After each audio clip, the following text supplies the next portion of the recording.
Hi ಎಲ್ರಿಗೂ ನಮಸ್ಕಾರ. ಇದು ಸ್ಯಾಟರ್ಡೆ ವ್ಲಾಗ್ ಆಗಿರುತ್ತೆ. ಸ್ಯಾಟರ್ಡೆ ನಾನು ಆಫೀಸಿಗೆ ಲಾಗಿನ್ ಆಗಿ ಬಂದು ಟೀ ಕಾಫಿ ಟೈಮಲ್ಲಿ ಸ್ವಲ್ಪ ಬ್ರೇಕ್ ಸಿಗುತ್ತೆ ಅಂತ ಹೇಳ್ಬಿಟ್ಟು ಅಲ್ಲಿ ಒಂದು ಕ್ಲಿಪ್ ತಗೊಂಡೆ. ಮತ್ತು ಇವತ್ತು ನಮ್ಮದು ಫ್ರೆಂಡ್ಸ್ದು ಮೀಟಪ್ ಇತ್ತು.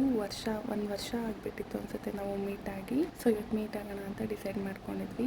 ನಾನು ಆಫೀಸಲ್ಲಿ ಕೆಲಸ ಎಲ್ಲ ಮುಗಿಸ್ಕೊಂಡು ಲಾಗೌಟ್ ಆಗಿ ಹೋಗೋಣ ಅಂತ ರೆಡಿ ಆದೆ. ನಾವು ಮೀಟ್ ಆಗ್ತಿದ್ವು KR ಪುರಮಲ್ಲಿ. ಒಂದು Airbnb ಬುಕ್ ಮಾಡ್ಕೊಂಡಿದ್ವಿ. ರೂಮ್ ಬುಕ್ ಮಾಡ್ಕೊಂಡಿದ್ವಿ. ನಾನು ಬಸ್ಸಲ್ಲೇ ಹೋದೆ, ಅವರೆಲ್ಲ ಮೆಟ್ರೋದಲ್ಲಿ ಬರ್ತಾಯಿದ್ರು. ನಾನು ಹೋಗೋದು ಸ್ವಲ್ಪ ಲೇಟ್ ಆಯಿತು. ಸೊ ಸರ್ಪ್ರೈಸ್ ಕೊಡೋಣ ಅಂತ ಹೇಳ್ಬಿಟ್ಟು ನಿಧಾನಕ್ಕೆ ಕ್ಯಾಮ್ರಾ ಇಟ್ಕೊಂಡು ಹೋಗ್ತಾ ಇದ್ದೆ. ಎಲ್ಲರೂ ರೂಮ್ ಒಳಗಡೆ ಇದ್ದಾರೆ, ಸರ್ಪ್ರೈಸ್ ಕೊಡೋಣ ಅಂತ. ಬಟ್ ಅದು ಉಲ್ಟಾ ಆಯಿತು, ನನಗೆ ಎಲ್ಲರೂ ಸರ್ಪ್ರೈಸ್ ಕೊಟ್ಬಿಟ್ರು.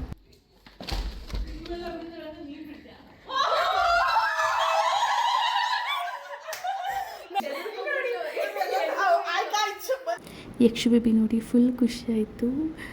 ಅವಳ ಜೊತೆ ಸ್ವಲ್ಪ ಹೊತ್ತು ಆಟ ಆಡಿಕೊಂಡು ಅದಾದಮೇಲೆ ಮಧ್ಯಾಹ್ನಕ್ಕೆ ಏನಾದರೂ ಲಂಚ್ ಮಾಡ್ಕೊಳ್ಳೋಣ ಅಂತ ಹೇಳ್ಬಿಟ್ಟು ಝೆಪ್ಟೋದಲ್ಲಿ ಮ್ಯಾಗಿ ಪ್ಯಾಕೆಟ್ ಮತ್ತು ಐಸ್ ಕ್ರೀಮ್ ಎಲ್ಲ ಬುಕ್ ಮಾಡ್ಕೊಂಡಿದ್ವಿ.